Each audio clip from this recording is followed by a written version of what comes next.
Own family trendsetter. I'm driving, as you can see and hear, so you will hear some noise in the background. Now I'm just coming from a facility, a correctional facility, a prison, a modern day holding of slaves, if you will. Now, when I went to deliver this load, I'm not going to go too much into details because I don't think I should be talking about, certain things, but when I went to go deliver this load at the warehouse docket area, I guess, they had some inmates actually receiving in the merchandise. I guess these are people probably that work for the prison. And what I noticed about them, it was actually two black guys and one white guy. Now, the white guy, he's a prisoner now because he's in the he's in the uniform, prison uniform. He's actually directing the black guys to go ahead and unload the vehicle. You know what I mean? Like take the stuff off the van and put it wherever. And he's also an inmate, so he had to get some direction from the CO, the guard that was on duty. And he went, knocked on the window, and you could see where it's almost like a lot of intimidation. Like he very reluctantly wanted to ask questions as to where the product should go. So I'm very observant. I'm watching them. I'm watching it because they prisoners, and I don't know. I'm not even talking about the black ones. I'm talking about this devil. I don't know what he's in there for. You know what I mean? I'm watching him and shit, and he asked a question to the CO. The CO directed him where it should go. Then he came back to the two black guys and, told them what to do. And it struck me, man. It really struck me because my brother, he's incarcerated. Right? I have a twin brother. He's incarcerated. And I know, like, when I talk to him on the phone and go visit him, how institutionalized he appears to be sometimes, you know what I mean? And I guess what I'm trying to say is, like, not all, but I think some, if not most, inmates at these facilities, they are being controlled. They are being medicated. I think they're putting certain medication in their food. Because, I mean, if you really think about it, right? I mean, I would guess it would kind of make sense because you're dealing with, violent criminals in some cases. And it's more of them than it is of these guards. So they have to find a way how to subdue them, how to control them, if you will. So as I was watching the behavior of the black inmate, how submissive they were. Now these dudes are some big niggas, man. I'm talking about, because I'm not no muscle bound type of dude, but I got a little, got a little weight on me, little muscle on me, whatever. But these are some big muscle bound dudes. Even more so than the white boy, the white boy that was telling them what to do. They had more muscle, but the way how it appears, almost like they got one of those, those bracelets, those home monitoring bracelets. Like, I never had one, but I'm talking about, like, if they put you on probation or whatever, you have to be home. That called home arrest, and they put that monitor on your arm or on your feet and shit, and then they monitor anything that you do. But this kind of monetization, this kind of control mechanism they have is not physical. You can't see it physical, but you can see it where they act like they're like zombies, family. I kid you not. Now, I'm looking at these dudes and I'm reading them. I'm feeling like these dudes, they're probably not the worst of the worst, but you could tell like they're criminals, you know what I mean?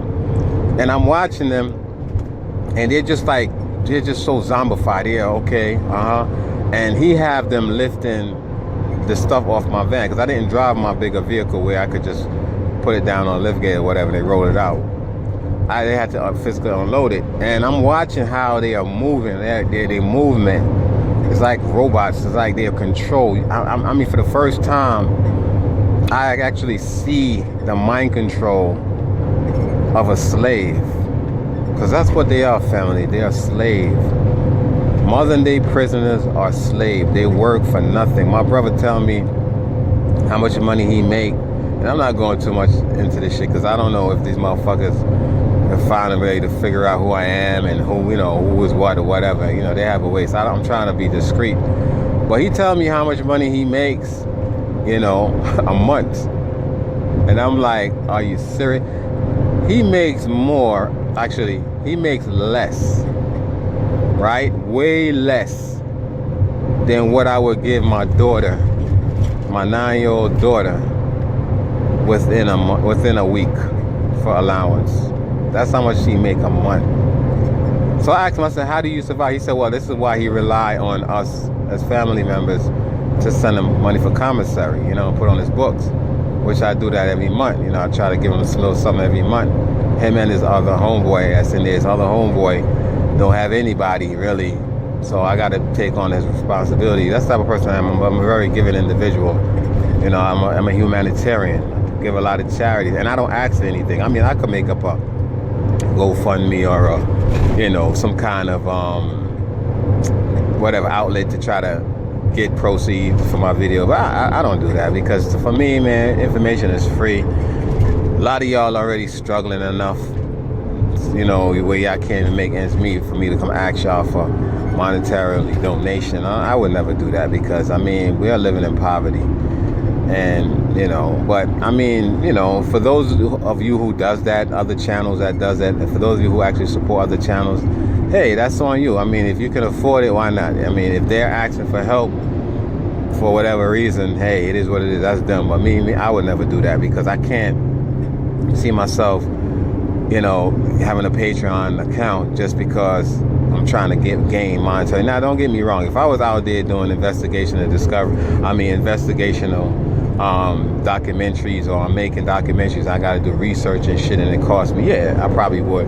But as far as now, I haven't reached that pinnacle yet for me to say, hey guys, I need some help. You know what I'm saying? Y'all need some help. Y'all continue to get help as best as you can for whoever, you know what I mean? But so, you know, it really hurt me. It really bothered my spirit to see that these people are really being mind controlled, man. Because I know for a fact, right? If these guys wasn't subdued medically, you know what I'm saying, with medication, man, man, please. You know what I mean? But I understand, I guess to a degree, why they have to use these medication to restrain these guys. Because some of these dudes are like barbarians and shit. Big niggas, man. You know what I mean? No homo type shit. I'm not mind nobody's body, but I'm saying there's some big niggas. And I'm saying to myself, me, shit, if I was put in that environment, I guess I would have to get as big as them to survive. You know what I mean? Because it's almost like a dog eat, you know, mentality, you know what I'm saying? To each his own, survival of the fittest when you're in prison. But I just wanted to come on here to share this with y'all, man. Listen, family, friends, please do not put yourself in a position to be incarcerated, to have these demons over you, because you know they're going to use mind-altering drugs and shit to control you. There's too many of y'all. And I'm telling you, man, a lot of times you put yourself in that position. I understand they set the bait and shit, you know what I mean? And we'll take the bait, but y'all need not to be taking no bait, because once they separate you from your family, right? Especially if you're a dad and you have children and you have a woman or a wife, and they take you out of the household. Now you have the woman doing double work. Now she's playing the role of a man and a woman. That's why I give all praises to the Most High for having a black woman as my mother, man. Because let me tell you something, for all you niggas, and I know a lot of y'all might get offended and shit, but I got care less. I don't give a fuck. For all you punk, dumbass, stupid ass, weak niggas that like to disrespect black women, right? Because of the way how they act. Sometimes a lot of y'all women do act ratchet and shit, but I understand. I give y'all a pass, because y'all a product of y'all environment. You know what I mean? For y'all you dumbass niggas who like to disrespect the black woman, especially on social media, I hope the Most High pour judgment on your ass, because no matter how ratchet these women are, if they ain't putting their hands on you or poisoning you or trying to kill you, I don't care what they do, even if they cheat on you.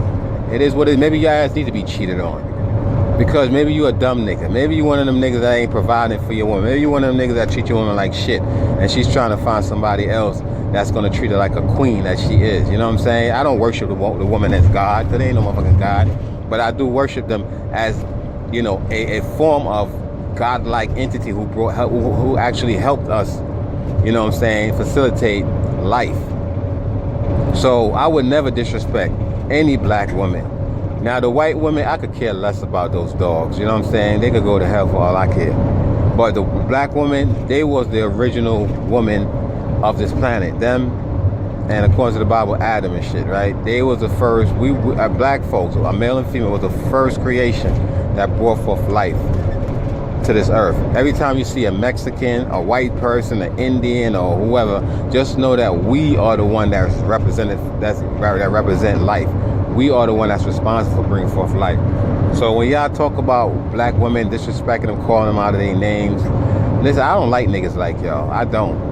You know what I mean? I don't. Y'all some weak niggas, because y'all wouldn't step to a nigga, a real dude, a body nigga that's about, you know what I'm saying, that game and shit, and do that, because you know you'll be dealt with. But y'all go to the weaker vessel, and we supposed to be protecting these women, but yet still y'all disrespect him. And like I said, a lot of these women act the way they act because of y'all niggas. You know what I'm saying? I'm not talking about all black people. Now, I don't want nobody to get offended and shit, because I know how sometimes we're emotional. You think of disrespecting black. No, I'm not talking against black men.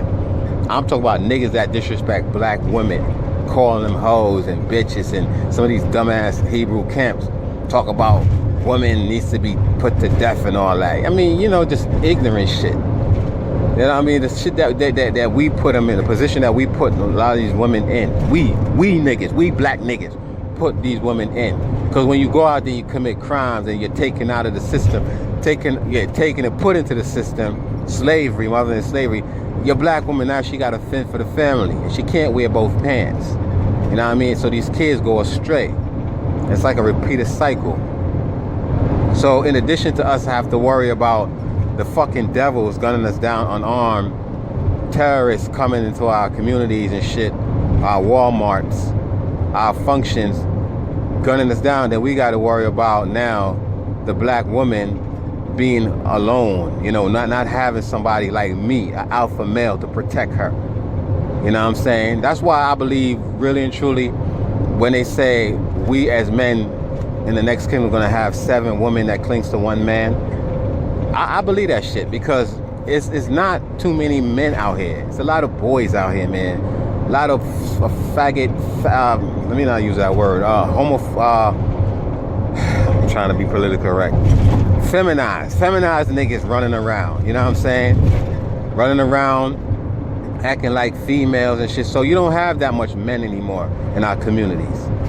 And that's why I tell my wife, I said, listen, I know you ain't supporting no damn, you know, more than one wives, you know, in this relationship, but I'm gonna let you know in the next relationship, next kingdom, I'm gonna be there, because I'm a protector. I want to have more than one woman to protect, not for sex. So sex is just sex, you know what I'm saying? Bust a nut, that's it. I'm talking about, I like to protect women, children, and elderly. I think that's what the Most High created me for, because I find myself like a protector. I'm like a soldier and shit. Always protect. My wife always say, you always getting involved in other people's shit. Cause that's my job. That's what I was born here for. You know what I'm saying? I was put on this earth to protect and serve. So yeah, for you dumb niggas that like to disrespect women, and I'm not trying to cause no friction between my brothers, because you know I love my black brothers and sisters, but some of y'all niggas, man, y'all worse than the motherfucking white man. Y'all are.